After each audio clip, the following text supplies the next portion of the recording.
Olá, espero que estejam todos bem. Então, a gente vai dar sequência hoje à aula de hidrostática, a parte 2 do conteúdo, que aqui vou chamar de aula 4.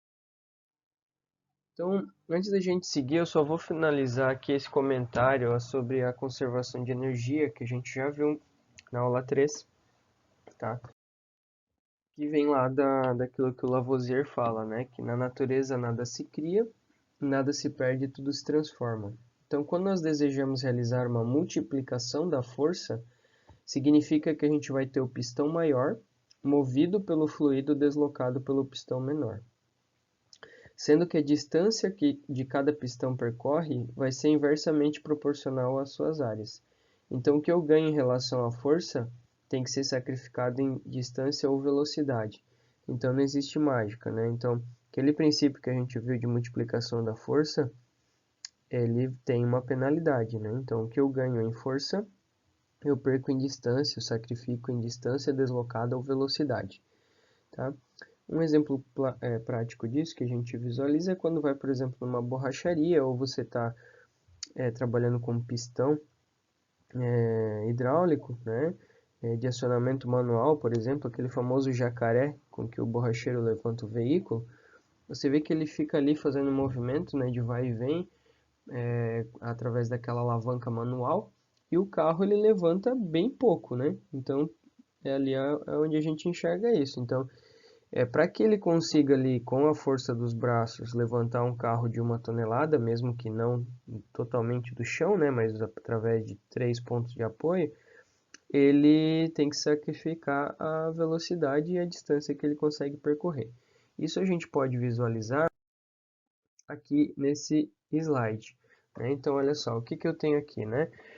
Eu tenho aqui um pistão que se desloca, né? Esse pistão aqui ele tem uma área de 1 cm², tá? E aqui eu vou aplicar, né, uma determinada força, 10 kg força, né? Que é o peso desse cara aqui quando acelerado aqui pela gravidade. O que acontece? Ele fala pra gente que quando esse pistão, quando acontece a aplicação dessa força, esse pistão vai se deslocar 10 centímetros, tá? 10 centímetros. Ora, o que que significa? Quer dizer que eu desloquei um volume aqui, esse volume destacado de fluido, né? Então, se eu pegar aqui a minha caneta, tá? O que que é isso aqui? Isso aqui é cilíndrico, então eu teria isso aqui, ó. Eu estou separando em vermelho aqui o volume de óleo que foi deslocado. Então aqui eu tenho 10 centímetros de altura e aqui eu tenho de área 1 cm². 1 cm² de área. Então, ou seja, em volume deslocado, isso se refere a quanto? A 10 centímetros cúbicos, né? A área da base vezes a altura é como a gente determina o volume. Então, esse volume aqui, né, lembrando que esse fluido é incompressível, então o que que acontece aqui? As moléculas vão empurrar uma outra, vão empurrar, vão empurrar, vão empurrar, e desse lado aqui eu tenho outro cilindro que vai se deslocar. Só que esse cara, ele tem uma área de 10 centímetros².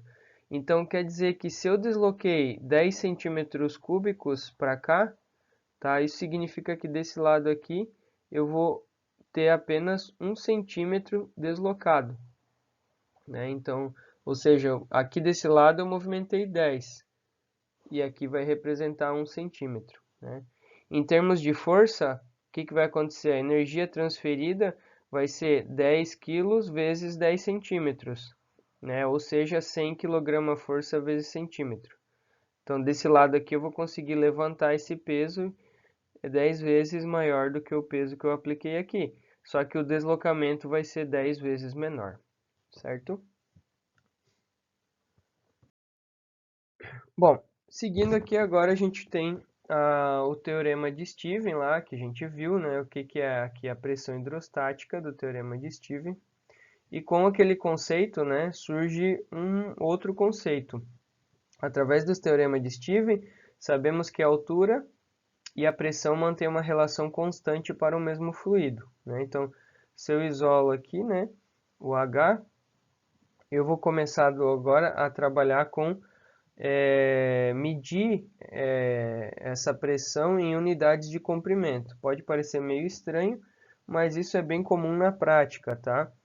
Quando a gente fala lá que 1 MCA, né? Então, 1 MCA, eu tenho metros de coluna d'água. Então, eu estou medindo pressão em metros de coluna d'água, né? Eu tenho metros de coluna d'água quando eu isolo o H aqui, e é uma unidade convencional que é bastante utilizada. Quando eu tenho uma coluna de 760 milímetros de mercúrio, eu tenho efetivamente uma medida de comprimento, é uma altura de coluna. Então, é uma coluna de 760 milímetros de mercúrio que a gente vai enxergar como uma medida de pressão. Isso é chamado, então, aqui, né, de carga de pressão, tá? E é bastante utilizado também. Então, olha só, o que eu faço aqui, né? Eu parti lá da lei de Stephen, que a pressão é o peso específico vezes a altura. Isolando a altura, eu vou ter pressão dividido por peso específico. Se a gente olhar para as unidades, né, eu tenho a pressão em Newton por metro quadrado, dividido... É uma coisa decente aqui, né? Eu tenho a pressão em Newton por metro quadrado, dividido, que passa multiplicando pelo inverso, que vai ser Newton por metro cúbico. E aí, simplificando, vai sobrar realmente uma unidade métrica que é chamada de carga de pressão, né? Então, como eu citei ali exemplos, metros de coluna d'água, metros de coluna d'água, de óleo, perdão, e milímetros de mercúrio. Então, porque a gente sabe, né? Ó, eu vou pegar um ponto aqui, por exemplo, o ponto B, certo? Esse ponto, esse fluido aqui, ele possui uma certa característica, uma certa viscosidade, um certo peso específico. Então, a pressão aqui no ponto B vai ser peso específico vezes o HB, né? E a pressão aqui no ponto A vai ser o peso específico desse mesmo fluido vezes H de A, né? Enquanto a carga de pressão, se eu for falar carga de pressão no ponto A, é a altura, é apenas o H. Carga de pressão no ponto B é a altura, apenas o HB, tá? Depois, quando a gente resolver os exemplos ali, acho que vai ficar também mais claro aí para vocês. Mas o conceito é bem simples, é isso mesmo, tá? Aqui, um exemplo de uma aplicação prática desse conceito. Imagina que você tem uma tubulação aqui, né? Essa tubulação aqui está escoando um fluido com uma certa característica, e essa tubulação tem uma pressão aqui que ele chamou de P, tá? Supondo que o diâmetro desse tubo aqui seja muito pequeno, né? E a pressão, se eu vier aqui e traçar uma seção A, né? Ao longo de toda essa pressão, eu vou ter uma mesma... Ao longo de toda essa seção A, eu tenho uma mesma pressão em todos esses pontos do fluido na seção transversal. Então, ou seja, eu não vou ter aquela... Ele está considerando que eu não tenho isso aqui, tá? Não tenho esse perfil velocidade aqui. Ele está considerando que eu tenho uma velocidade média aqui, né? Uma pressão média ao longo dessa seção A. Beleza. Feita essa consideração, eu vou fazer o seguinte, eu vou fazer um furo aqui nesse tubo e vou implementar esse outro tubo na vertical, tá? Esse outro tubo na vertical. Esse tubo na vertical, ele está aberto para a atmosfera aqui. Então, ele está em contato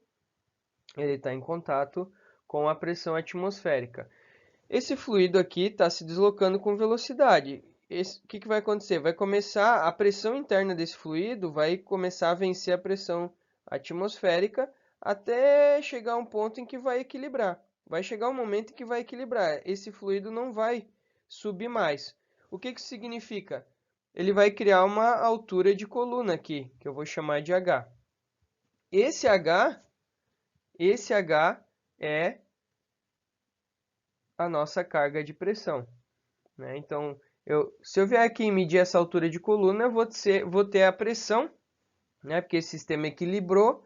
Então, se eu tenho uma pressão aqui nesse ponto, é a mesma pressão que eu vou ter aqui do lado de fora, tá? Que vai ser igual a essa altura aqui de coluna, Então, se esse jato for canalizado por meio de um tubo, verifica-se que o líquido sobe até alcançar uma altura H. Essa coluna do líquido, então, deverá, para ficar em repouso, equilibrar com a pressão do conduto, sendo H, então, a carga de pressão dessa equação aqui, né? O nome desse cara aqui, isso na verdade a gente pode chamar de um instrumento de medida de pressão, é o piezômetro, tá? O piezômetro, ele é um instrumento utilizado então para medir pressão a partir da sua coluna de fluido, né? Então, se eu imaginar esse tubo vermelho aqui transparente e colocar nele ali uma escala, eu consigo enxergar um valor, né? Um valor de altura, tá? Vamos seguindo então. Então, a carga de pressão é a altura pela qual pode ser elevada uma coluna de fluido por uma pressão P. Dessa forma, é sempre possível, dada uma coluna H, associar uma pressão, né? Porque a pressão aqui basicamente não, né? A pressão ela depende apenas da característica do fluido e da altura de coluna. Agora, outro conceito que aparece, é importante a gente conhecer e saber diferenciar, são as escalas de pressão, certo? Então, se a pressão é medida,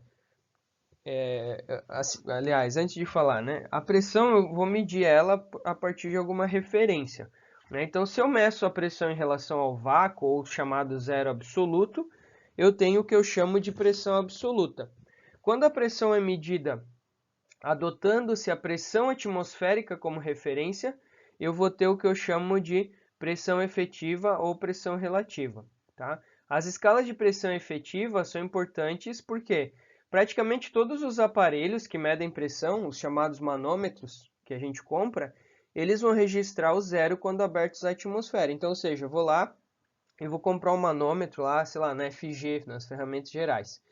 Eu chego em casa e tiro esse manômetro da caixa. Ele não vai marcar a pressão da atmosfera naquele local, 760 milímetros de mercúrio ao nível do mar, por exemplo. Não, ele vai marcar o zero, porque ele utiliza como escala de referência a pressão atmosférica. Porque a gente pressupõe que tudo aqui que a gente, dentro da atmosfera, está sofrendo a pressão atmosférica. Então, ou seja, tudo vai sofrer com a pressão atmosférica. Então, eu simplesmente utilizo ela como referência, tá? Uma forma para a gente enxergar isso, eu acho que é o próximo slide. Isso, essa figurinha aqui, tá? Então, olha só. Eu tenho aqui o... Deixa eu fazer de outra cor aqui. Então, eu tenho aqui a minha referência, que é o vácuo. Ô, louco. Aqui. Então, o vácuo absoluto ou o zero absoluto, né? Eu tenho aqui, que seria onde eu tenho realmente a pressão igual a zero, tá? Aqui na linha em cima, eu vou ter a minha pressão atmosférica, né? Pressão atmosférica, certo? A pressão absoluta, se eu traço uma linha aqui, ó, pressão absoluta vai ser a pressão atmosférica mais a pressão relativa ou efetiva, né? Porque quando eu meço a partir da atmosfera até aqui, eu tenho o que eu chamo de pressão efetiva. A gente vai adotar efetivo, tá? Que é o que está até ali já embaixo, então é a pressão efetiva. Então, a pressão absoluta vai ser a soma das duas pressões que eu conheço, a pressão atmosférica mais a pressão efetiva ou relativa, tá? Quando eu tenho a pressão absoluta. Quando que isso vai aparecer? O exercício vai pedir, tá? O exercício vai pedir. Na grande maioria dos casos, a gente vai trabalhar com a pressão, então, efetiva. Ou seja, eu vou considerar aqui, a partir da pressão atmosférica, o zero, e eu meço daqui para cá a pressão efetiva. Em alguns exemplos, ele pode pedir, falar especificamente em pressão absoluta. Só que aí ele vai ter que vir descrito isso. Então, por exemplo, se eu estou medindo 100 kPa ABS, então eu sei que é 100 kPa absoluto, ou seja, 100 kPa considerando a partir do zero. Então, ele vai considerar a pressão atmosférica mais a efetiva, e isso vai dar 100, tá? E isso vai dar 100. Mas o exercício ele vai ter que falar para a gente, senão a gente não tem como adivinhar, ou senão a gente então, né, vai partir do princípio de que eu estou trabalhando com a pressão efetiva. A pressão atmosférica também é chamada de pressão barométrica, né, porque ela varia com a altitude. E o outro aspecto a falar é que sempre que eu utilizar a escala absoluta, após a unidade de medida lá, então se for kPa, Newton por metro quadrado, deve aparecer a abreviação ABS para indicar que eu estou medindo aquilo de forma absoluta, ou seja, a partir do zero absoluto. As unidades de pressão mais comuns e usuais são o Pascal, que é equivalente a Newton por metro quadrado, mas né, ele levou o nome do cara lá, do Blaise Pascal, porque ele foi muito importante, né? E aí, então, leva o nome dele. O bar, né, que também é uma unidade comercial bastante utilizada, a gente encontra nos manômetros, é bem popular, é o decanewton por centímetro quadrado, né? E o PSI, que a gente encontra quando vai lá encher o pneu da bicicleta ou do carro no posto de gasolina, PSI significa libras por polegada quadrada, tá? Além disso, unidades de carga de pressão, aquelas que a gente mede o H, a altura, bastante comuns vão ser o próprio milímetro de mercúrio, que a gente usa muito. Então, estou falando que são milímetros de mercúrio, então é uma altura, né? E MCA, que são metros de coluna d'água. Então, quando eu vou comprar uma bomba, né, uma bomba mecânica para utilizar no meu sistema de bombeamento de água, é uma unidade bastante utilizada, tá? Como eu considero a água ali, peso específico da água, 10.000. Então, se eu digo que é uma bomba de 5 metros de coluna d'água, a pressão efetivamente vai ser 5 metros vezes 10.000 newton por metro cúbico, vai ser 50.000 newton por metro quadrado. Tá? Então é bem simples, né? Só que é uma forma diferente de falar a mesmíssima coisa. A atmosfera, que por definição é a pressão que poderia uma coluna de 760 milímetros de mercúrio. Ficou meio confusa essa frase, né? Mas, ou seja, lembra que a gente viu o piezômetro lá? Então, e depois eu vou mostrar aqui para vocês também, mas, né, o que vai acontecer? Supondo que eu tenho um tubo aqui, né, naquelas mesmas condições, e suponha que o fluido aqui interno vai ser mercúrio, né, Hg. O que vai acontecer? Esse tubo aqui está aberto para a atmosfera, o mercúrio está fluindo, ele vai subir aqui uma coluna de mercúrio até equilibrar com a pressão externa. Que altura vai ser essa? 760 milímetros de mercúrio. Tá? Então, ou seja, aqui uma atmosfera ao nível do mar. E aí aqui tem algumas combinações, né, de relação de Pascal, quilopascal, bar, PSI e tudo mais. O barômetro, que é um instrumento também de medida bastante importante, ele é utilizado então para medir a pressão atmosférica, né? Então é basicamente o que eu acabei de comentar com vocês, mas olha só, como é que vai funcionar? Se um tubo cheio de líquido, fechado em uma das extremidades, né? Então aqui um tubo fechado desse lado, é virado dentro de um recipiente com o mesmo líquido. Ele vai descer até encontrar uma posição de equilíbrio. Então, desse lado aqui eu tenho um tubo cheio de mercúrio e aqui eu tenho um recipiente contendo mercúrio. Eu vou pegar esse tubo cheio de mercúrio e colocar aqui. O que vai acontecer? Esse cara vai encontrar um equilíbrio, tá? Desprezando a pressão do vapor de líquido, né, aqui ó, que vai ter, em função, mas aqui vai ter vácuo, o que vai acontecer? Essa coluna de equilíbrio entre o que está dentro aqui desse tubo e o recipiente vai ser de 760 milímetros em relação ao nível do mar. Porque o que acontece? Esse tubo aqui, ó, ele está aberto para a atmosfera, certo? Então, a pressão na superfície aqui do líquido é a pressão atmosférica. Ora, Se a pressão atmosférica equilibrou aqui com uma altura de coluna de 760, isso significa que a pressão atmosférica é 760 milímetros de mercúrio. Fazendo um corte aqui nesse desenho, é isso aqui que está acontecendo, tá? Porque eu sei que lá, pela lei de Stephen, dois pontos, né, no fluido em equilíbrio, que estão no mesmo nível, dois pontos que estão no mesmo nível, possuem a mesma pressão. Então, quer dizer, a pressão no ponto A é igual à pressão no ponto B, pela definição. Então, a pressão aqui no ponto A é igual à pressão no ponto B. O que é a pressão no ponto A? A pressão no ponto A é a pressão atmosférica. E qual que é a pressão no ponto B? Eu tenho uma altura de coluna aqui em cima do ponto B, que é o quê? Peso específico do fluido, que é o mercúrio, vezes a altura do fluido. Portanto, aqui a pressão atmosférica vai ser o peso específico do mercúrio, né? Isso aqui eu já estou transformando, né? Aqui eu já estou transformando, mas aqui eu vou ter o peso específico do mercúrio, aproximadamente 136 mil, e a altura 76, tá? E aí fazendo essa conta, 0,76 em metro, né? Eu vou ter aproximadamente aqui uma pressão de 103,36 newton por metro quadrado ou pascal, certo? Aqui 0,76. Mas se eu trabalhar com o meu H, que é a minha carga de pressão, certo? Eu vou ter a altura de coluna, né, medida aqui de 76 centímetros. Por isso que a gente fala que 760 milímetros de mercúrio equivale a uma atmosfera, tá?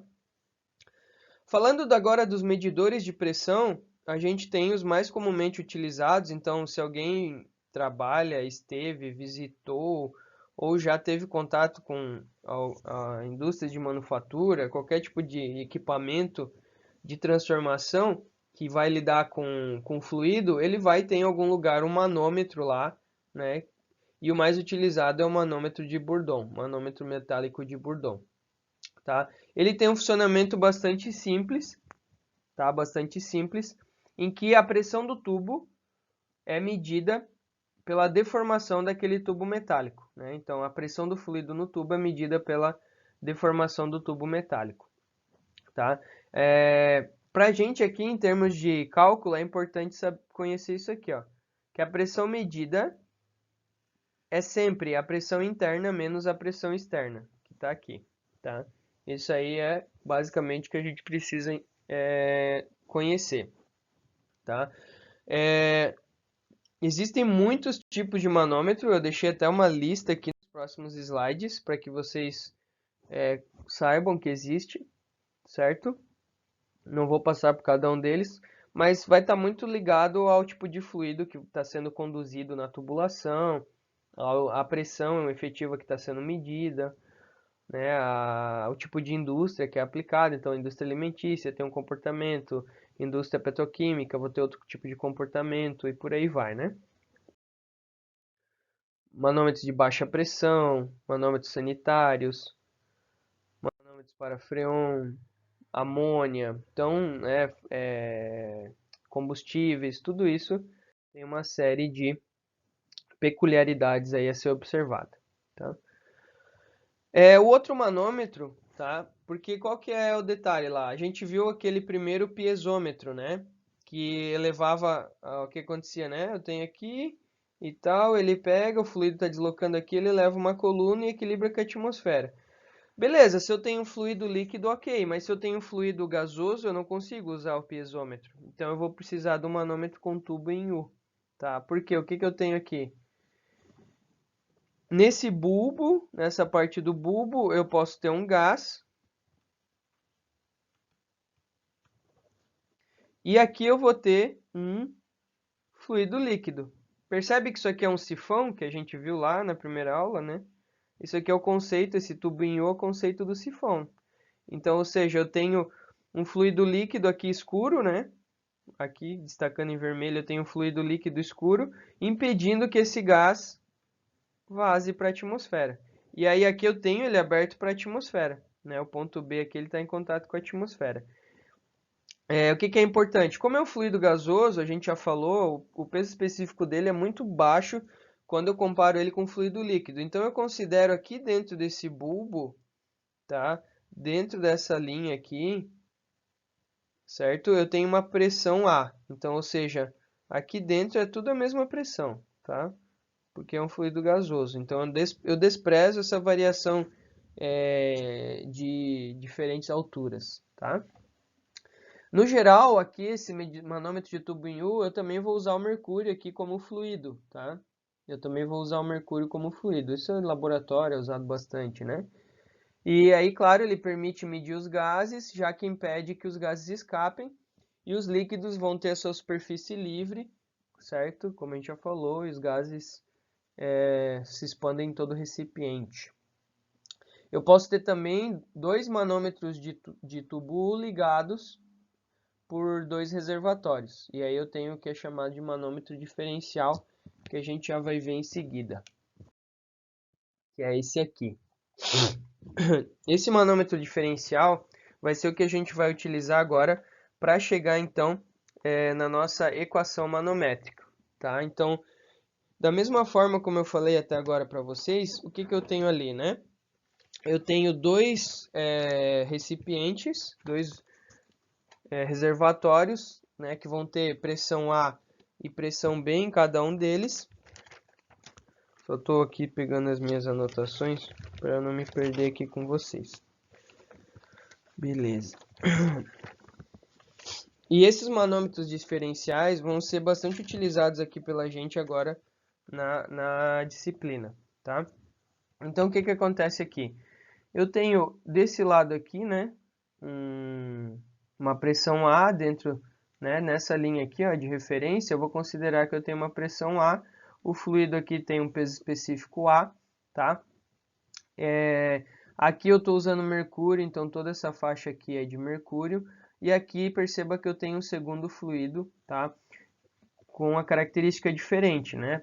Sabe, eu posso afirmar para vocês que é diferente até pela diferença de altura aqui entre os mercúrios, né?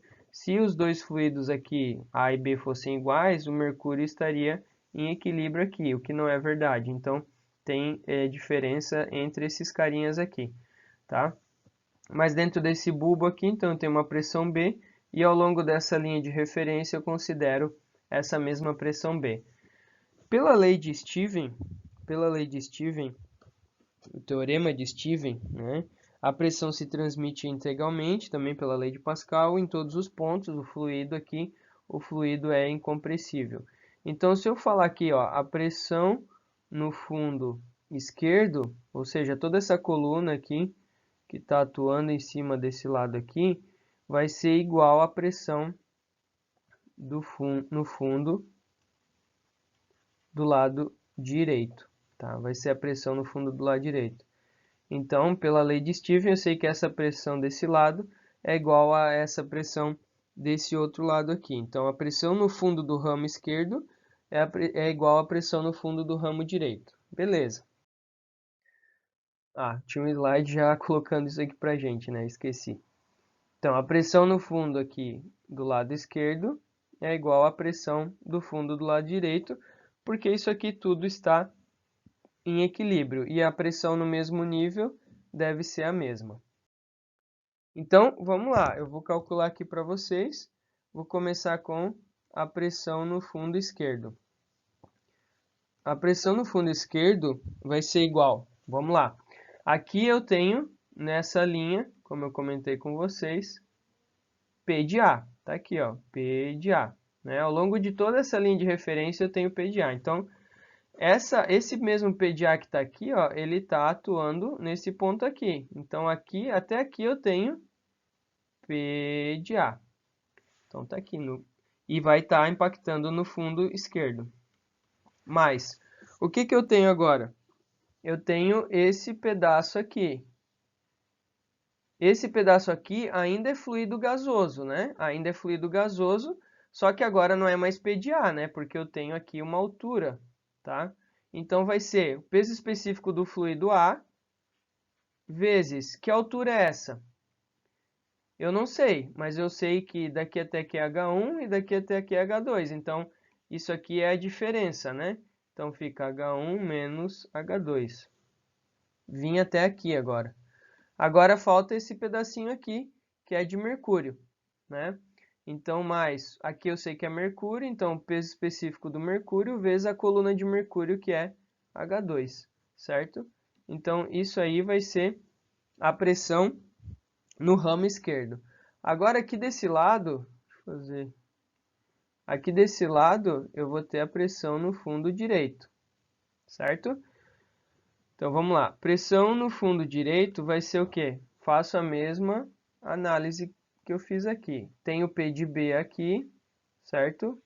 Até aqui eu tenho P de B. Então, vai ficar P de B, mais, daqui até aqui eu tenho uma diferença, né? Vai ficar o peso específico de B vezes H4 menos H3. Mais, agora essa parte aqui do mercúrio, peso específico do mercúrio vezes H3. O que a gente sabe? A gente sabe que a pressão no fundo esquerdo é igual à pressão no fundo direito. Pressão no fundo esquerdo é igual à pressão no fundo direito.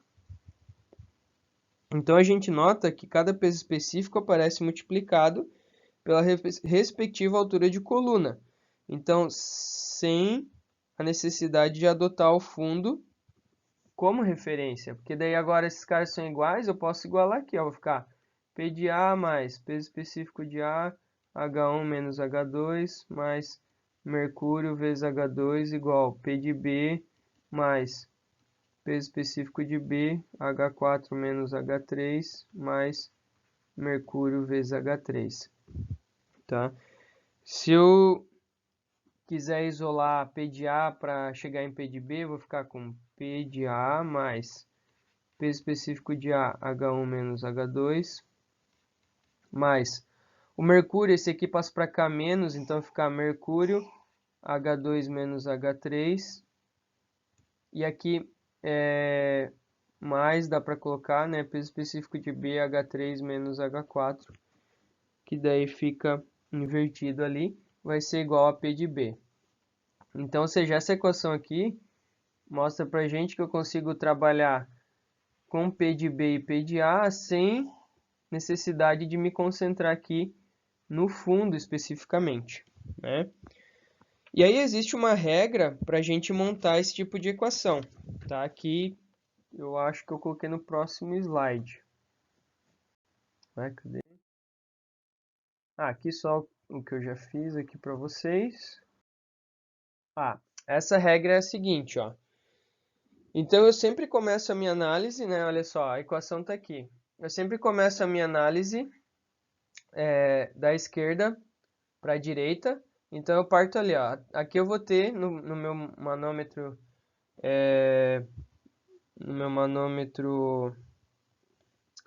diferencial, vou começar pelo P de A.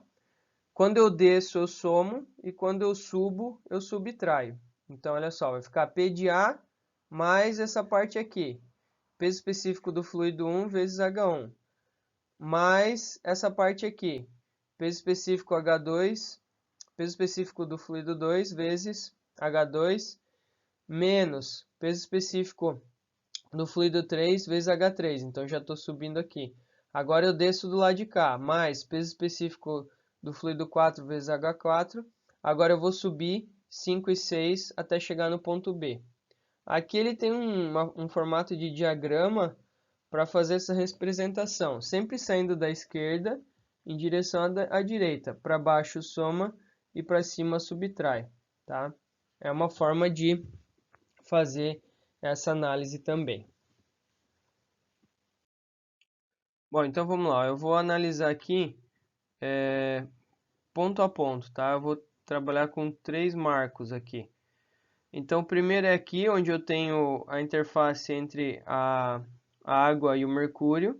O outro é aqui, ó, onde eu tenho, desse lado aqui, eu tenho a interface do mercúrio com óleo. Eu sempre pego as interfaces, tá? Então, eu vou trabalhar esses 3 pontos. O ponto A perdão, o ponto 1 que eu determinei, eu vou olhar qual que é a pressão no ponto 1. A pressão no ponto 1 vai ser a pressão de A que eu tenho desse lado aqui. Dentro desse reservatório eu tenho a pressão A. Essa mesma pressão está aqui, porque ela está na mesma linha, tem a mesma pressão. Então vai ficar P de A mais essa coluna aqui, que é a água, vai ficar o peso específico da água vezes H1. Esse é o ponto 1. O ponto 2, ali, o que eu vou ter? A pressão no ponto 2 vai ser, eu já vim até aqui, né? Então aqui eu tenho P de 1 mais essa parcela aqui, que é mercúrio vezes H2. Peso específico do mercúrio, peso específico do mercúrio vezes H2, tá? E o ponto 3 aqui, o que eu sei do ponto 3? O ponto 3, ele está no mesmo nível que o ponto 2, ó. O ponto 3, ele está no mesmo nível que o ponto 2. Então, P2 é igual a P3, tá? Mas o que eu tenho o ponto 3 se eu olhar por aqui? Se eu olhar por aqui, por esse lado, quando falo por aqui é pelo lado direito, eu vou ter aqui essa pressão do óleo, né? Que está aqui nessa linha. Então, vai estar aqui, pressão do óleo, mais essa altura de coluna de óleo vezes H3. Então, peso específico do óleo vezes H3, tá? Então, eu montei as três equações, né? Ao invés de usar aquele sistema anterior, de o que eu tenho para chegar, por exemplo, sair do P de A aqui desse lado e chegar no P de B desse lado, fazendo daquele jeito. Então, eu ia somar aqui e diminuir aqui, né? Eu estou fazendo diferente, eu estou analisando como se fosse olhar o fundo, né? Como se fosse olhar a pressão no fundo, mas em vez de olhar a pressão no fundo, eu estou estabelecendo um marco de referência aqui, onde eu tenho uma mesma pressão para uma mesma altura conhecida, certo? Beleza, então eu chego aqui, na verdade eu chamei de P de óleo, mas é para ser aqui o P do B, né? Deixa eu só ajustar para ficar igual na resolução, que desse lado é o ponto B, então vai ficar o P do B e ali a questão do óleo, certo? Então, olha só, eu vou reescrever essa P3 aqui, tá? Porque eu sei que P3 é igual a P2, P2 é igual a isso aqui, né? P1 mais tanto, e aqui P1 é igual a PA mais tanto. Então, se eu fizer isso aqui, ó, se eu vier para cá agora e fazer assim, ó, né? P2 igual a P3. O que é P2? P2 está aqui. P2 é P1 mais peso específico do mercúrio vezes H2 igual a P3. P3 é isso aqui. P de B mais peso específico do óleo vezes H3. O que é o P de 1? P de 1 está aqui. P de A mais peso específico de A vezes H1 mais peso específico do mercúrio vezes H2 igual a P de B mais peso específico do óleo vezes H3. O que ele queria? Se não é a diferença entre A e B. Então, o que é a diferença entre A e B? Eu vou botar aqui, P de B menos P de A. Então, P de B menos P de A, passei, né? P de B menos P de A, peso específico da água vezes H1, mais peso específico do mercúrio vezes H2, menos peso específico do óleo vezes H3. Então, P de B menos P de A fica peso específico da água, 10.000, ele deu ali, né? 10.000 ali em cima, vezes H1. H1 ele deu como 100, que é 1, né? É isso? H1, 100 centímetros. Ou não, desculpa, H1 é 25. Então, é 0,25, tá? Mais o mercúrio, que é 136.000, vezes H2 sim, que é 100, que vai dar 1 metro, e menos o óleo, que é 8.000, aqui, 8.000, vezes H3, que é 80,08. Fazendo essa conta, vamos ver quanto que vai dar no próximo slide. Fazendo essa conta aqui, que foi a que eu montei ali com vocês, eu tenho que P de B menos P de A vai dar 132.100 newtons, certo? Então essa aí é a resolução desse primeiro exercício, fazendo aí dessa forma. Agora no segundo exercício ele fala o seguinte: o tubo A da figura contém tetracloreto de carbono com peso específico relativo 1,6 e o tanque B contém uma solução salina com peso específico relativo 1,15. Determine a pressão do ar no tanque B, sabendo que a pressão no tubo A é igual a 1,72 bar. Muito bem. Primeira coisa, né, vamos tratar esses pesos específicos, né? Cadê a minha caneta? Tá. Bom, relativo a gente sabe que é relativo a alguma coisa, né? Então é relativo à água. Então eu vou ter que o peso específico do tetracloreto vai ser o relativo, que é 1,6, vezes o da água, que é 10.000. Então, o peso específico do tetracloreto vai ser 16.000 newton por metro cúbico. O da solução salina vai ser 1,15 vezes 10.000. Então, eu vou ter o da solução salina 11.500 newton por metro cúbico. Então, essa é a primeira coisa que eu tenho que fazer. Outra análise que eu tenho.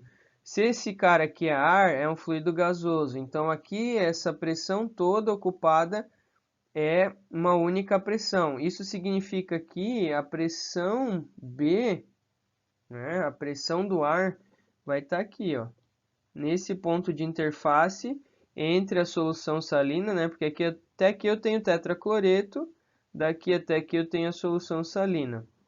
Então, nesse ponto de interface aqui, eu vou ter a minha pressão B, né, que é a pressão que ele quer. Eu vou trabalhar seguindo a mesma lógica que eu fiz antes ali com vocês dos pontos, tá? Então, eu vou colocar aqui, ó. Aqui eu vou ter o ponto 1, onde eu tenho a interface do tetracloreto com a solução salina. Nessa mesma linha de equilíbrio aqui, nesse ponto que eu tenho, né, eu consigo chegar aqui no ponto 2, que eu tenho essa pressão. Depois eu jogo aqui, porque eu tenho essa cota 0,9, 1,3, que está em equilíbrio com ponto 4, também porque eu tenho aqui essa cota que vai daqui até aqui, para chegar aqui no meu ponto 5. Então é assim que eu vou fazer essa análise, tá? Ele fala também, é importante aqui, ó, pressão no tubo A é 1,72 bar. Já vamos transformar isso para Pascal, tá?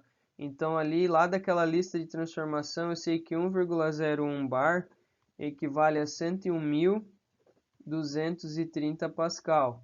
Então 1,72 bar vai ser igual a P de A. Então P de A vai ser 172.391,68 Pascal. Tá? Já fazendo aqui essa transformação, então essa é a minha pressão no ponto A, que vai vir, né, até esse ponto aqui, tá? Então vamos lá. Então novamente vou trazer os pontos para cá, né? Então eu sei a pressão no ponto A, aqui eu vou trazer o ponto 1, aqui o ponto 2, aqui o ponto 3, aqui o ponto 4 e aqui eu tenho o ponto 5, tá? Então, ponto 1. Qual que vai ser a pressão no ponto 1, tá? A pressão no ponto 1 vai ser igual à pressão no ponto A que eu tenho até aqui, menos, tá subindo, né, galera? Se tá subindo é menos. Menos, aqui eu tenho o quê? O tetracloreto. Então, o peso específico do tetracloreto vezes a altura, que eu sei que é 0,9 metros. Então, a pressão vai ser a pressão A, que eu calculei ali, 172 391,68 menos 16.000, que é do tetracloreto, o peso específico, vezes 0,9. Então, a pressão aqui no ponto 1 vai ser 157.991,68 Pascal, tá? Essa é a pressão no ponto 1. No ponto 2, eu tenho a mesma pressão, né? Então, a pressão em 2 é a mesma pressão em 1. Então, a pressão em 2 é 157.991,68 Pascal. Agora, no ponto 3, a pressão no ponto 3 vai ser a pressão 2 mais essa altura de coluna, só que agora é de solução salina. Então, vai ficar o peso específico da solução salina vezes 0,9. Então, a pressão 3 vai ser 157.991,68, mais a solução salina era 11.500 vezes 0,9. Pressão 3 vai ser 168.341,68 Pascal. A pressão 3 é igual à pressão 4, certo? Estou na mesma linha, mesma pressão, mesmo fluido e mesmo nível. E agora a pressão 5 vai ser o quê? A pressão 4 menos essa parcela aqui de solução salina. Então, o peso específico da solução salina vezes a altura, que é 1,2 metro. Então, a pressão 5 vai ser a pressão 4, que é igual à pressão 3, 168.341,68, menos aqui o da solução salina, o peso específico, 11.500 vezes 1,22. E, então, a pressão 5, que é igual à pressão B, que é o que eu queria encontrar, certo?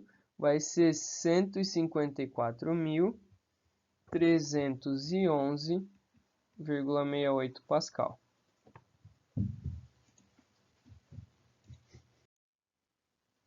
Então, com isso, a gente finaliza esse segundo exemplo aí, tá? Tá aqui a resolução desse item 2. Aqui tem mais alguns, tá, que vocês podem utilizar. Tem os da lista.